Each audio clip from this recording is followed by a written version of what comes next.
कहाँ है ध्यान आपका? कहाँ से है?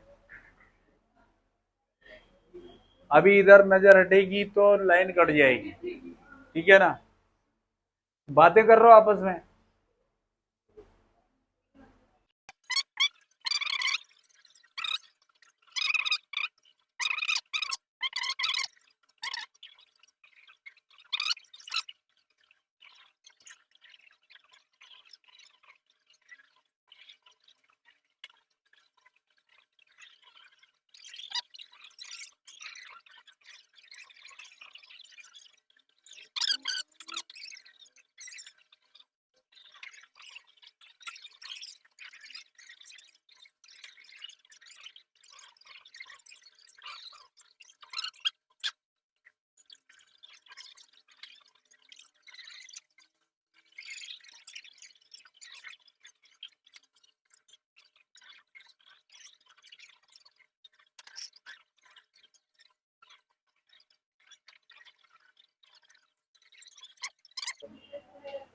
मिसलेनियस मेटल है ये, मिश्र धातु।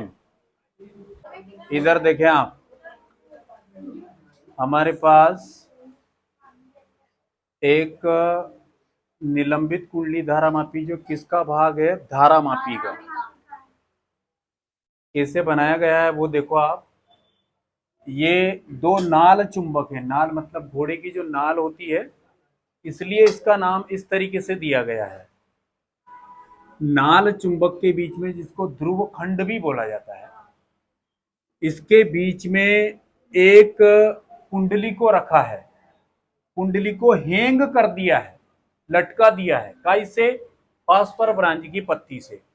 ये फास्फर ब्रांज की पत्ती एक मिश्र धातु होती है, उससे लटका दिया है इसको। और बाकी ये T1 T2 तो क्या है? इसके पेच हैं। और ये घुमाने के लिए स्प्रिंग का यूज किया गया है, SP। इसका विक्षेप देखकर, विक्षेप का मतलब कितना विस्थापित हुई है, किस तरीके से।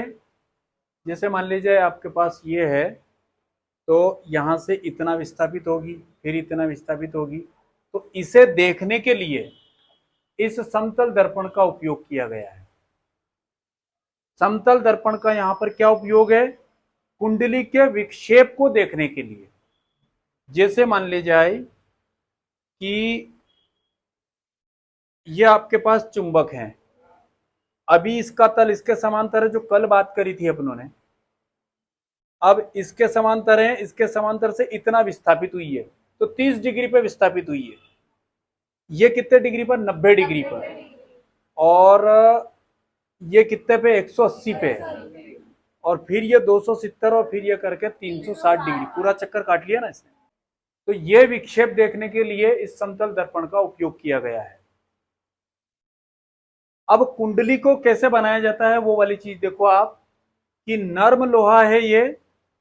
नर्म लोहे के क्रोड पर तांबे के विद्युत रोधी तारों को लपेटकर कुंडली को तैयार किया जाता है। ये पूरा जो कुंडली है वो कैसे तैयार किया गया है? तांबे के, सॉरी, नर्म लोहे के क्रोड पर तांबे के विद्युत रोधी तारों को लपेटकर बनाया गया है। और कुंडली का आयताकार लूप अगर रखा है ना अपनों ने, तो उसका क्षेत्रफल हमने A एज्यूम कर लिया है। ये कोण क्या है ये मालूम पड़ा है अपने को। फिर से 1 मिनट के लिए देखें। यहां पर दो वृत्ताकार या फिर नाल चुंबक के बीच में एक A क्षेत्रफल वाली कोई आयताकार लूप को फास्फर ब्रांज की पत्ती से हैंग कर दिया है। जैसे ही इस कुंडली को नाल चुंबक के बीच में रखेंगे, तो दोनों सिरों पर परिमाण में बराबर किंतु विपरीत बल के लगने के कारण कुंडली में आघूर्ण उत्पन्न हो जाएगा। ये इसका सिद्धांत है। ठीक है, ये इससे पहले भी पढ़ा अपनों ने। अब यहां पर मान ले जाए कुंडली को आपने काई से हैंग कर रखा है, फास्फर ब्रांच की पत्ती से, जिसमें टेंशन ज्यादा होता है। टेंशन मतलब तनाव, तो उसकी तन्यता ज्यादा होती है। इस तरीके से अगर भूमि है तो उसमें मरोड़ उत्पन्न हो जाएगी पत्ती में, तो वो मरोड़ इस कुंडली को वापस अपनी पूर्वावस्था में लाने की कोशिश करेगी। तो एक बल युग्म आघूर्ण तो इधर लगेगा, और एक बल युग्म आघूर्ण इसको वापस से पूर्वावस्था में लाने के लिए लगेगा। तो दोनों तरफ से दो बल युग्म आघूर्ण काम कर रहे हैं।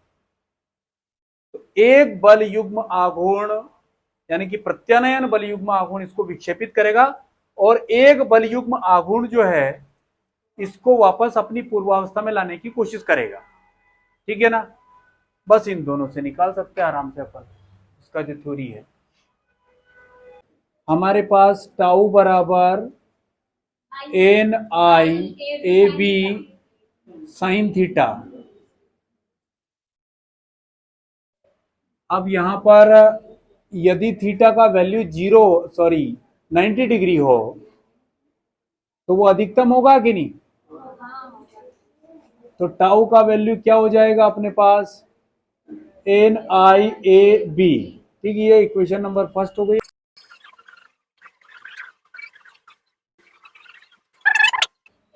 अब यहां देखें बताता हूं, जहां C बराबर ऐंठन दृढ़ता गुणांक है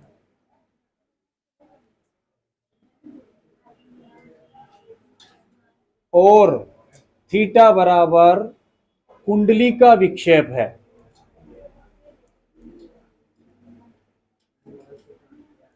ऐंठन दृढ़ता गुणांक का मतलब क्या होता है कि प्रति समय कितना घूम रहा है और थीटा का मतलब कितना घूमा है।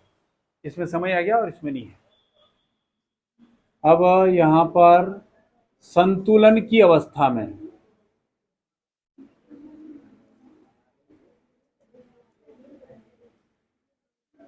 क्या हो जाएगा, दोनों आपस में बराबर होंगे और क्या एन आई ए बी बराबर में क्या हो जाएगा सी थीटा। अब यहां से कुंडली में कितनी धारा प्रवाहित होगी वो चीज अपने को निकालना है यहां पर। तो यहां ध्यान देना, आई का मान निकाल रहा हूं मैं। तो सी के अपॉन में कौन आएगा एन ए बी है ना, और थीटा इसके स्थान पर है। अब यहां पे अगर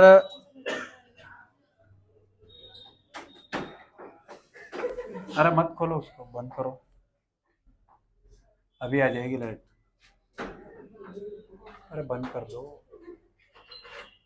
इतनी ज्यादा भी थोड़ी ठंडी चीजें खाया करो जैसे कि घी। घी नहीं खाते हो, कोई नहीं खाता है। ये अल्लाह, घी एक ऐसी चीज है जो ठंडक पहुंचाती है बॉडी में, खाते ही नहीं हो। देखें इधर, इसमें ये वाली चीज सब कांस्टेंट है। ठीक है,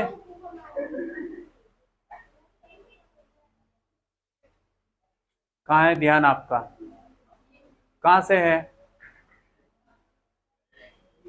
अभी इधर नजर हटेगी तो लाइन कट जाएगी। ठीक है ना, बातें कर रहे हो आपस में,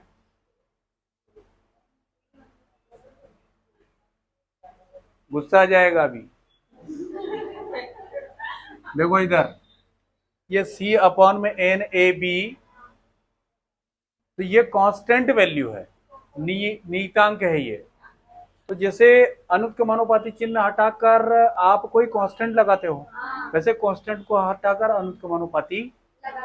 तो यदि ध्यान देना आप, C के अपॉन में ए एन ए बी बराबर में कौन है नियतांक।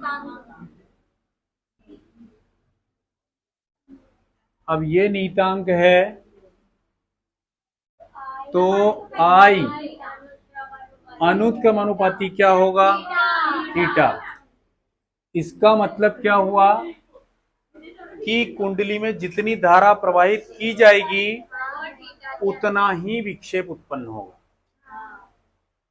यह ऑब्जेक्टिव लाइन है कि कुंडली में प्रवाहित धारा उस कुंडली में उत्पन्न विक्षेप के अनुत्क्रमानुपाती, directly proportional to displacement of the coil.